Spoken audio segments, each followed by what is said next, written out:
Yo, partnership alert, partnership alert, partnership alert. Living Corporate has a partnership with LinkedIn Learning, an American massive open online course provider that provides video courses taught by industry experts across a wide array of subjects. Now, the partnership is because Living Corporate has courses on LinkedIn Learning focused on diversity, equity, inclusion for leaders, career professionals, and anyone really looking to upskill themselves and be better allies. So make sure you check out our courses on LinkedIn Learning by clicking the link in the show notes. And let's just say you don't want to do that. When you go to LinkedIn Learning on LinkedIn, search Living Corporate. We'll be right there. All right? Peace.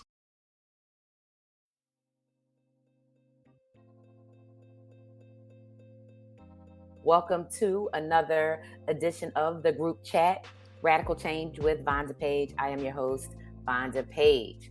And, it's Black History Month, and we are going to talk about it.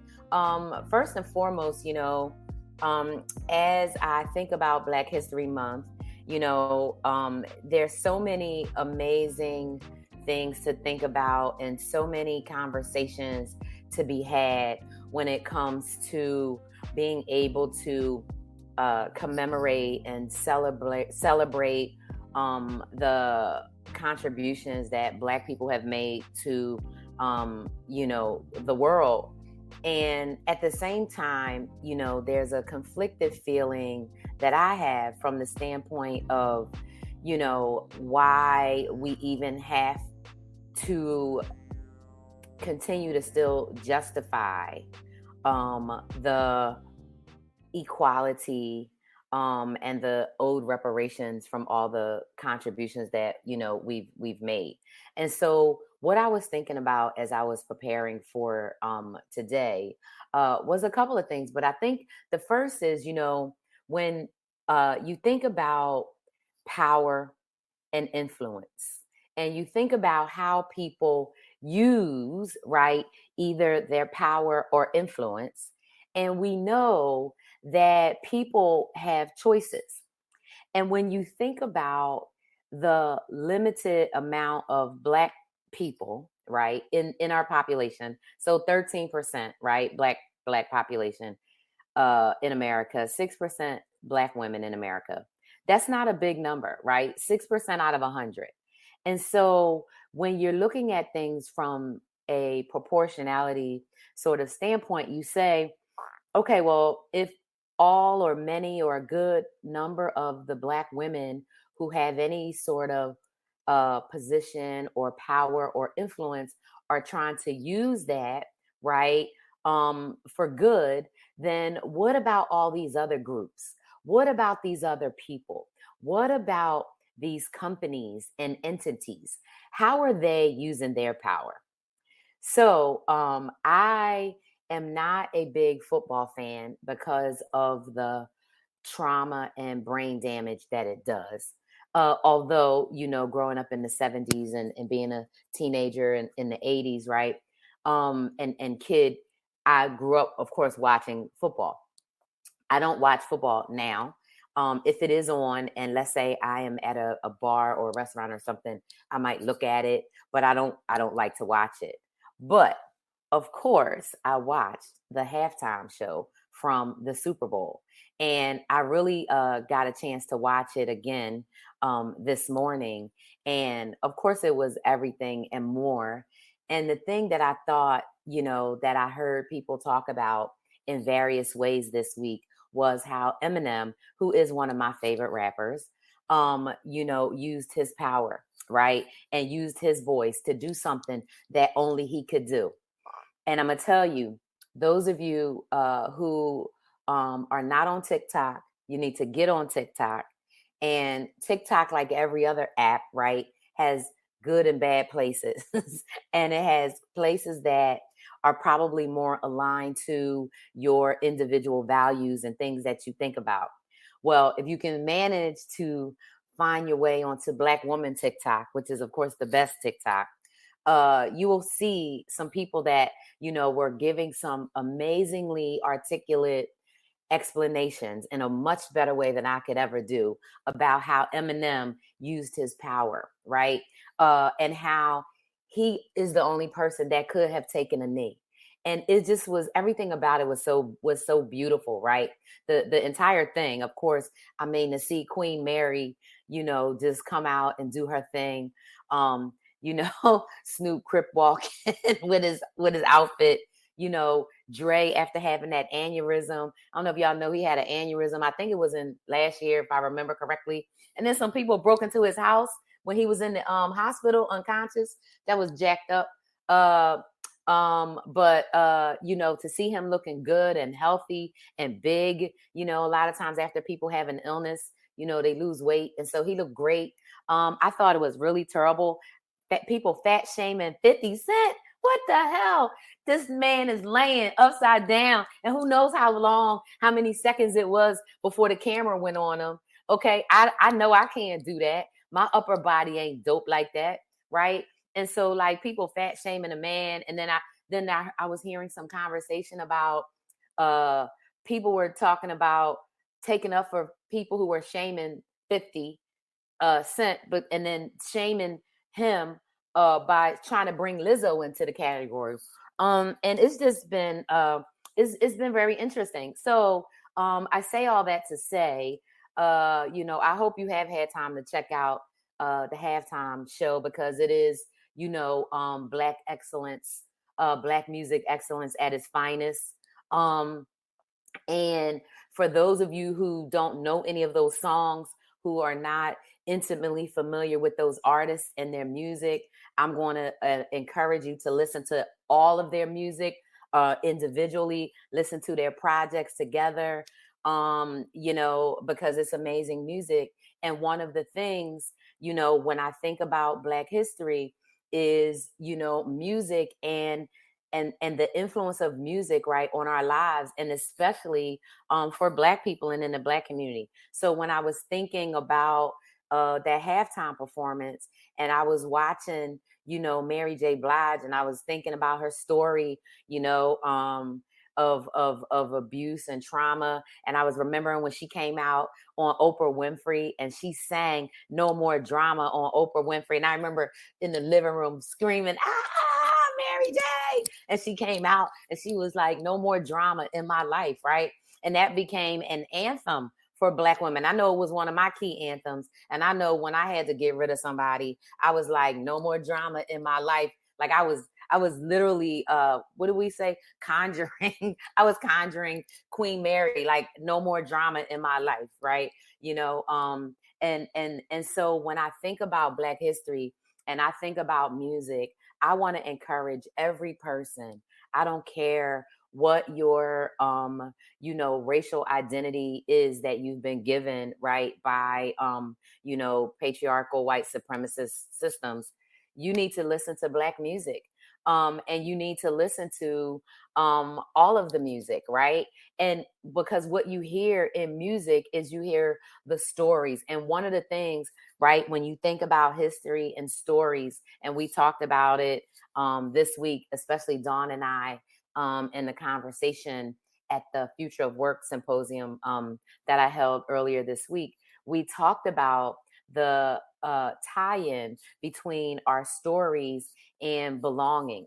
And so when you think about music, right, and you think about how when people write, whether they write by hearing a melody first and then words get added, or whether they are telling a story through words and then they add a melody, or whether they start with a beat and then they add words to it, right? It's all a story, and it is part of history. And so when you think about, artists who have, music that is out there in the public, and now we can get things, on these different streaming services, or you can watch and hear almost all music on, on YouTube, right? Type in these names and listen to their music. And really, when you have some time to focus, right, hear some of these stories and challenges that they've gone through, and hear the hope and the the fortitude, right? And the resilience. And then you also hear, things that, make you say, wow, I don't get this story. Well, guess what? You're not supposed to get every story, right? Because everything is not about you. It's about the person whose story it is. And that's where I really, want to spend some time, right? And talking about Black History Month overall, talking about history, right? And talking about, what Black History Month could and can be, right? What it could be, rather than tokenism and performance, right? Rather than powerful entities and influential people, right, using their power, we could make it so that tokenism and performance are not happening. We can make it such that powerful entities and influential people can use their power and their influence, right, to advance the causes of Black people. So when Eminem took the knee, it did so much more, right? Because he basically said, I do not give a damn. I have money. He has sold more, right? uh Albums than, I don't even know the number, but he's like one of the largest, right, selling people ever, right, when it comes to rap. And so he's not really concerned, right, about his career taking a hit over anything, because he can do it. To me, it was just such a beautiful display of solidarity. It was such a beautiful display of, I know how to use my privilege, right? Because when you think about, and I've had conversations about this, and I would encourage people to watch any of the previous group chat shows where I'm speaking specifically with Jackie Abram, because we've talked about how racism is weaponized, right, in very serious ways to Black people when we are perceived as stepping out of line in any way, right? So that all of the artists, right? Kendrick and Snoop and Dr. Dre and Mary and 50 and Eminem, they had to sign, and all of the musicians that were on stage, all of the dancers, they had to sign hella detailed contracts with very specific rules that said, if you do this, right? And we know, right, that white supremacy is so strong in this country that they only have, right, so much latitude. So although all of those people are successful, right, and have more money than most of us who will ever have, right, they still can be hurt and harmed, right, because of the way that the systems and structures of whiteness and white supremacy work in this country. There is no one who is untouchable. And so that always begs the question of how people choose and make choices to, align or misalign with their own values about what's important to them, right? And those things that make them say, okay, here are the choices that I'm going to make based on my own values and things that are important to me. So when you think about, Eminem being able to take a knee like that, right? He said, to me, it's way more important to say that the unjust and uh, you know, unjust killing, harassment, beating, lack of giving reparations to Black people in this country is wrong, and it's still wrong. And because I have power, I'm gonna speak up, and I'm gonna take my power that I have, and I'm gonna use it for good.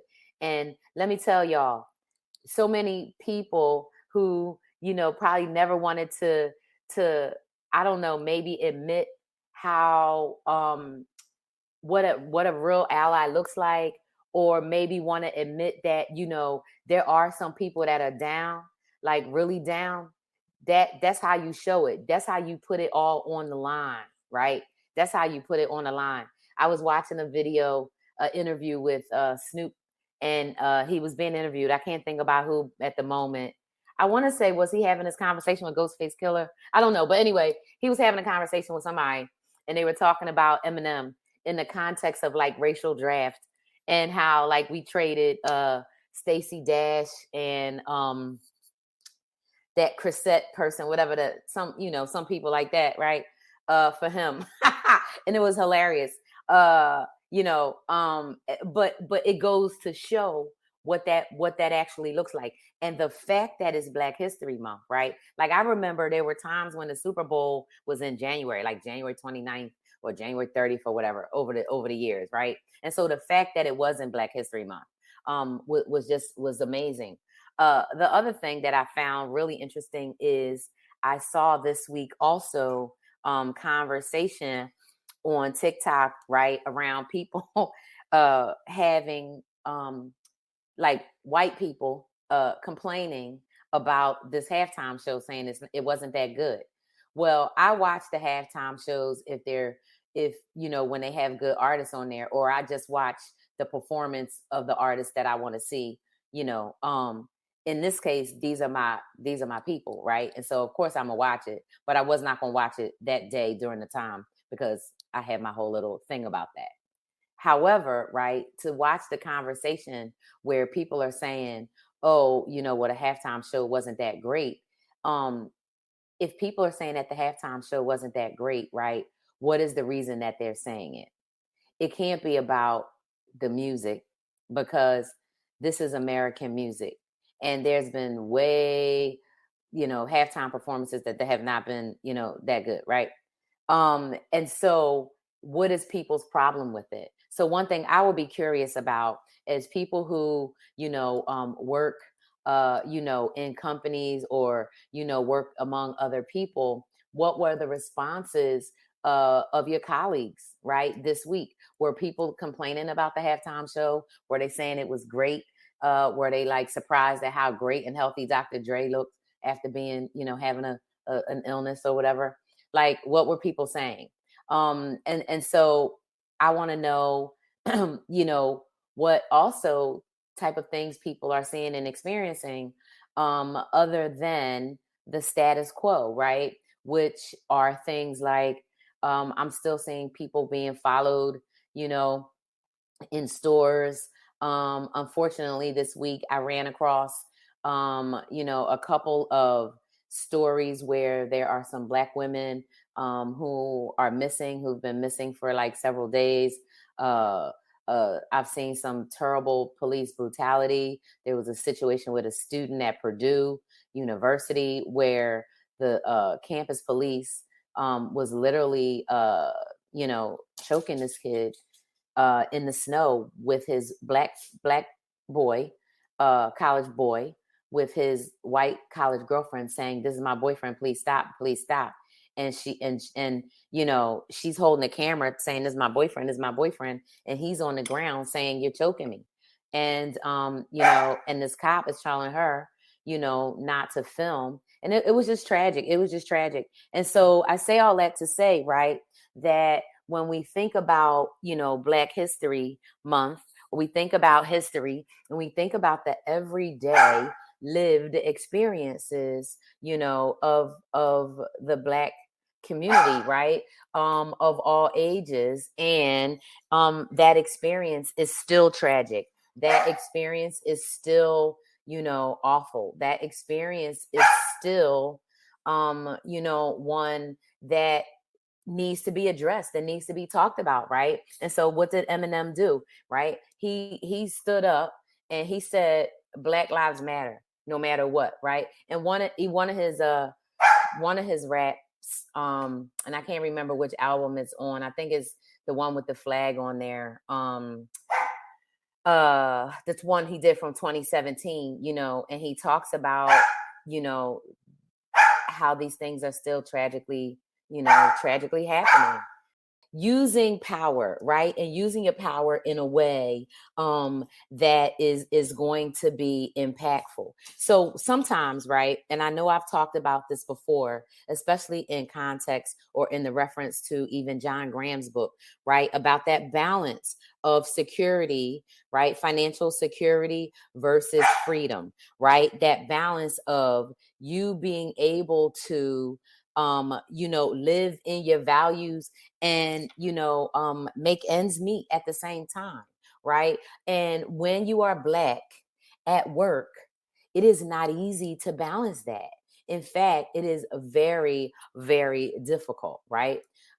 Because you are always under severe scrutiny.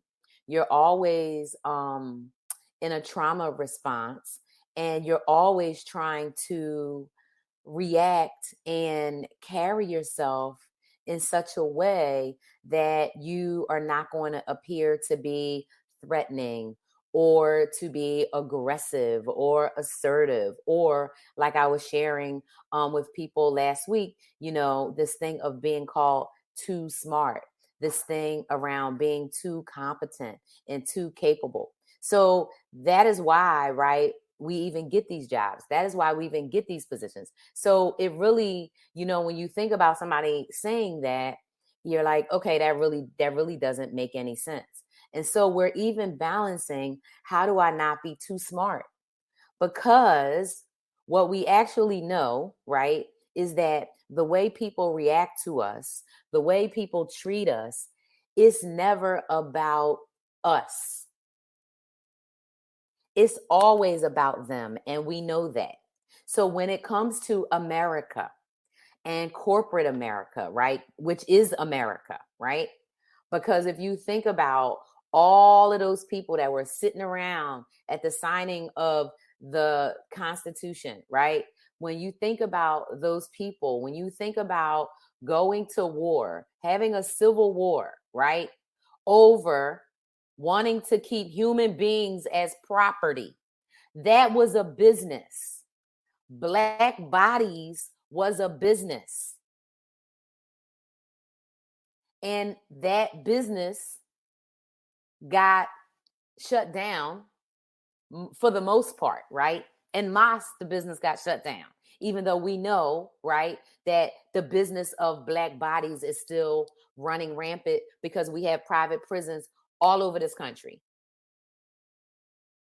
And what are we doing with those human beings in those prisons? We are making them do manual labor, right? And we are treating them like animals to erode their health and their self-esteem and their intellect, so that they just give up on life and so that they die. It's a extinction program, right? Prison is an extinction program, right? All around this country, we have school districts, including the state I live in, that are degrading standards of basic education, so that kids who graduate from high school don't necessarily have to have a certain degree of competency.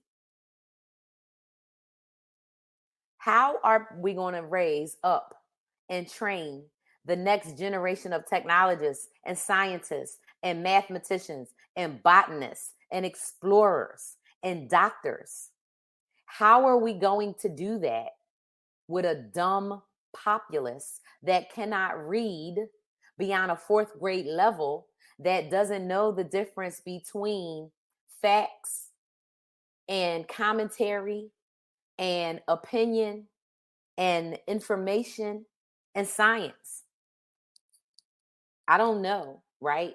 But what I do know is that it's very important that we stay aware and stay cognizant, right, of that balance, and making sure that we know who is in those positions that have some power, that they can do something with it. So when a Black person is in power, right, often what happens is you have to figure out how far, right, you can go, and what you what you're willing to risk. So are you willing to risk your entire career? Are you willing to risk your bonus? Are you willing to risk, whatever? And most of the time the answer is no. And because you're the only at work or one of a very few, right? It's not like you feel necessarily that you have the power, right? And the numbers maybe to really make a difference in that way. But what you can do is you can really start to build up some collective action, right? You could start to find other people to see who else, wants to do something about it, right? And that is a way to really start making a difference, right? And so when you think about the crux of belonging, when you think about, Black history, when you think about, how to, be, how to really be a participant, but from the same standpoint, make it normal, make it common that being Black is normal, right? It may not seem normal, right? But it's normal. Now, yes, there's only 13% of the population that's Black, but it's normal, right? So, one of the things about, I think, the way people see Blackness um, is because of this reckoning, because of our history with race, because of the undeniable fact, right, that the experience of being Black in America is not an optimal experience for except a very few. And even, right, people who are in um healthy socioeconomic conditions, right, meaning, if you want to say somebody that has all of their basic needs met, and maybe they have a few nice things, right? So they have food, they have clothes, they have shelter, security, right? So they have food security, they have housing security, they have healthcare, right, security, which most people in America do not have, believe it or not. Still, right, with this so-called booming economy that the propagandists are trying to make us to believe the economy is booming. The economy is booming for 11% of us in America. The other 89%, the economy is not booming. Depending on where you live in the country, you're going to see way more food deserts pop up because there are some different things happening, with agriculture and farming subsidies that are making it less likely that we're going to have as much fresh fruits and vegetables and farm foods in the coming season. So, when we again, right, think about harm and we think about the bigger picture, right? I think about George Washington Carver, who not only, invented the peanut and all these uses for it, but a whole bunch of other things. And think about every other, invention and all these other things that, without Black people in this country, where would we be? And so the fact, right, that 87%, right, of the country or more, right, because there's Black people too that do have positions of power that they could use, right, to advantage others a little more positively, but for whatever reason don't feel like they can do that. And if they're weighing, right, that delicate balance of freedom versus security, then it makes sense and it's totally understandable. However, though, y'all, when are we going to say something else is possible? When are we going to say that I have to think about more than just myself and my comfort and my safety? I'm not saying don't look out for number one. Don't be your own number one star player. Okay. CEO of, you.com. You have to be all that. But at the same time, we have to do that within the context of thinking, how do we make the future better for others, right? So even when I think about, some of the work that I did this week, a big project that I worked on was this Future of Work Symposium. And we specifically focused on digital transformation and accountability. And what does that really look like in the work and the workplace, right? And some of the big things that came out of it, number one, is that the future of work is humane. And I want to know, what is humane about working 8, 9, 10, or maybe even more hours a day, sitting in front of a computer, and you have to pretend to be, or pretend to smile, or pretend to say, that you're fine when you're not. What is humane about somebody making sexist, misogynist, racist, trans, or homophobic comments, slurs, or using that language? What is humane about doing repetitive tasks that could be done in a different way, but you're every time you raise a process improvement, to your manager or whatever, right, they turn it down. Don't worry about it, just do it this way because this is how we've always done it. What's humane about any of that? And so one of the things, right, that people don't understand, and I hope, as we have 9 more days left in Black History Month, because they're giving us until March 1st, as we go through these 9 days, right, I want to know, and I want to see, and I'm hoping, right, more people that are leaving the workforce, more people that are going to start their own businesses, more people that are going to become self-employed, more people that are going to become solopreneurs, because the workplace as it is not humane.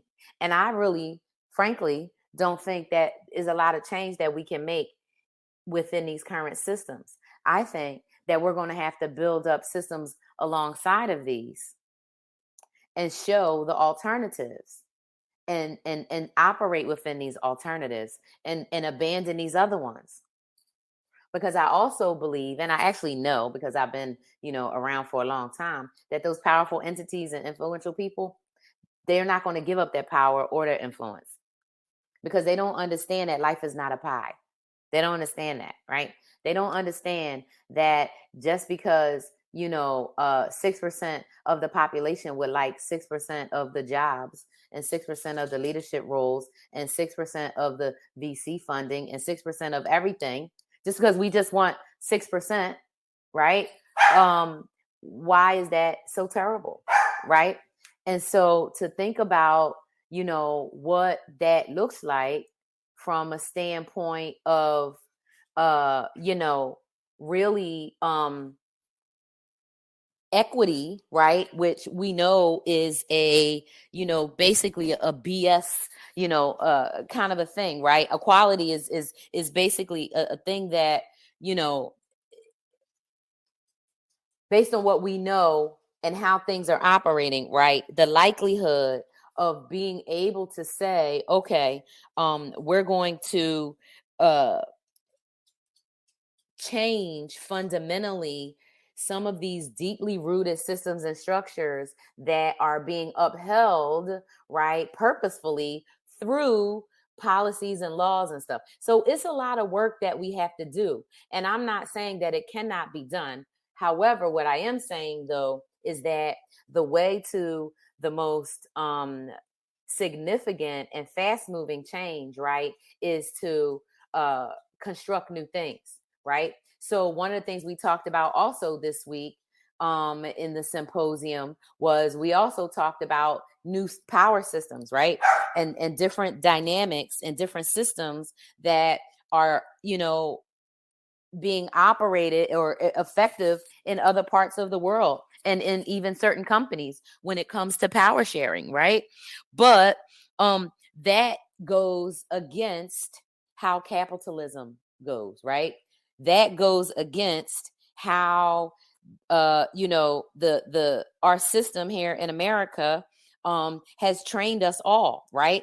We believe, and we are under this, I guess you call it, it's our conditioning, right? Capitalistic conditioning, right? That tells us that, we have to work for a company to be valuable, right? It tells us that we have to um you know uh have certain things to be considered, um considered worthy.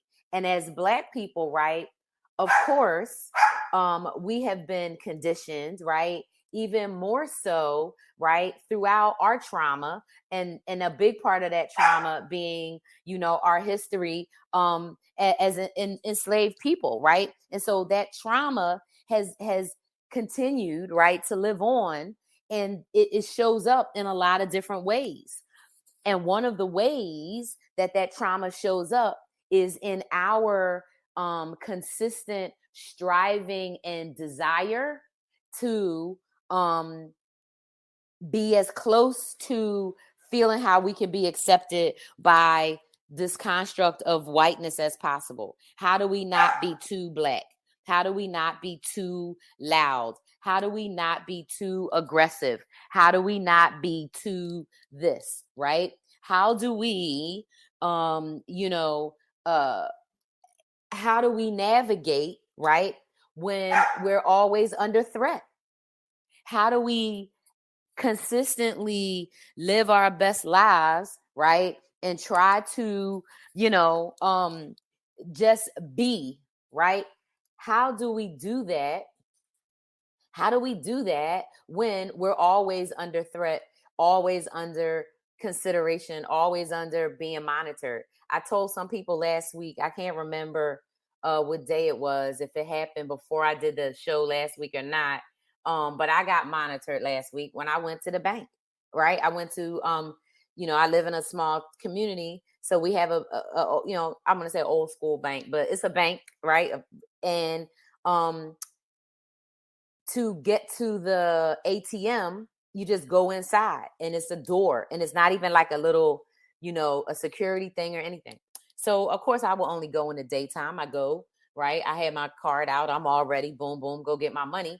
I see people watch me from this other truck or whatever. Boom. They watch, I get my money, I roll. But just the point, right, of they don't, I know I'm the only Black person in this community, probably. And I know I am, really. And so they look at me like I don't belong here, right? Which, this is just how it is.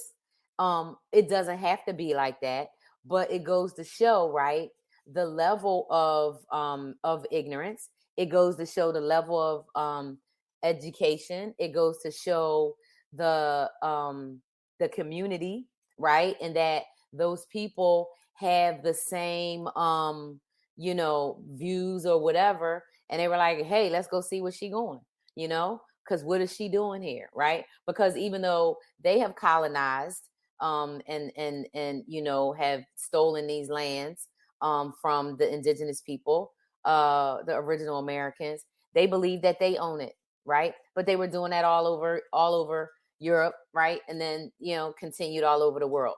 And so today we live with the remnants of that, right? We live with the results of it.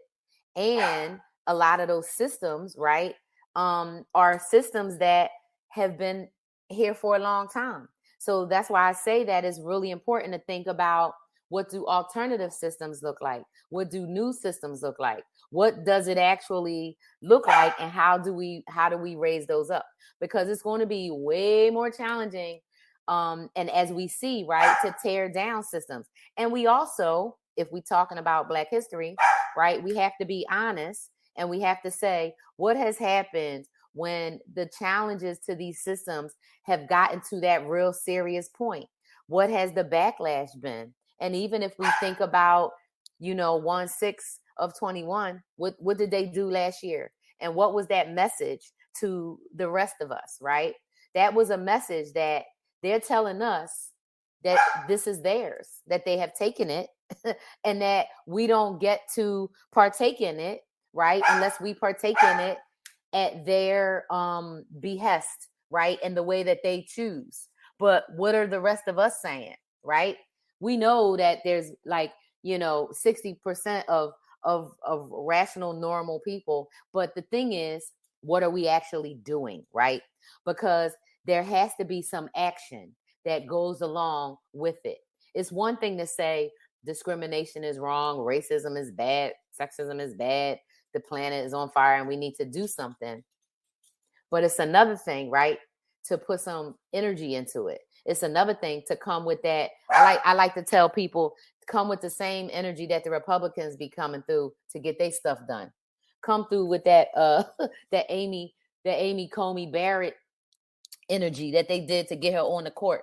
If we come through like that to erect new systems, if we come through like that to make change, right? If we come through like that to really, do something, and we do it together, right? And we say, okay, who's out here doing stuff? And we say, how do we partner with them and make stuff happen? That's how we do it. That's how we do it, right? And so what I want to encourage people to do is a couple of things, because the dog is not going to let me have this conversation today, even though I already taken her out like 4 times. But what I want to encourage us to do is a couple of things. Number one, right, look at how we need to support each other from the standpoint of, right, we're constantly making history, but look at how we need to support each other. And what does that look like? So when it comes to Living Corporate, the group chat, or any of the other shows, right, what we really need to do, and one thing that's going to help, number one, to get the content out there so that other people can hear it, right, is to really share the content. So download it, share it, like it, but then even more than that is send a review and put a comment. That's one thing. Another thing is, wherever you are, right, in work, in school, right, in your community, right, start like uplifting each other and start talking about, the people and the projects and the organizations and the things that are doing good work, because that is Black history, right? So we are Black history, and Black history is ongoing. And so we can, make Black history what we want it to be. And let's use the next 9 days to, really look at our position in terms of how we are forwarding Black history. And for those of us who know, right, that Black history is American history, and those of us who don't want Black people to be a hyphenated part of history, right? We want it to just be history. So how do we do that, right? We have to talk more. We have to connect more. We have to support more. And like straight up, we have to love more. And even though it doesn't feel good, and, at this time, it's like, how much more? But, we have to take care of ourselves. We have to love ourselves, align with our own values, align with the direction that we want things to go, right? So the future is now, and where do we want it to go? I want a better future with some clean water, clean air, where people are nice to each other, and women don't have to worry about being assaulted all the time. Black people don't have to be getting lynched in any form, lynched at work, lynched in the street by bullets, by tasers that are supposed to be guns or whatever. So we can get that future, but we got to do something. We got to work together. So check out this episode, check out the other ones, make sure you share them, and, join me next time. And we're going to just keep on talking. So thanks for joining the group chat, and peace out. I will see y'all soon. Thank you.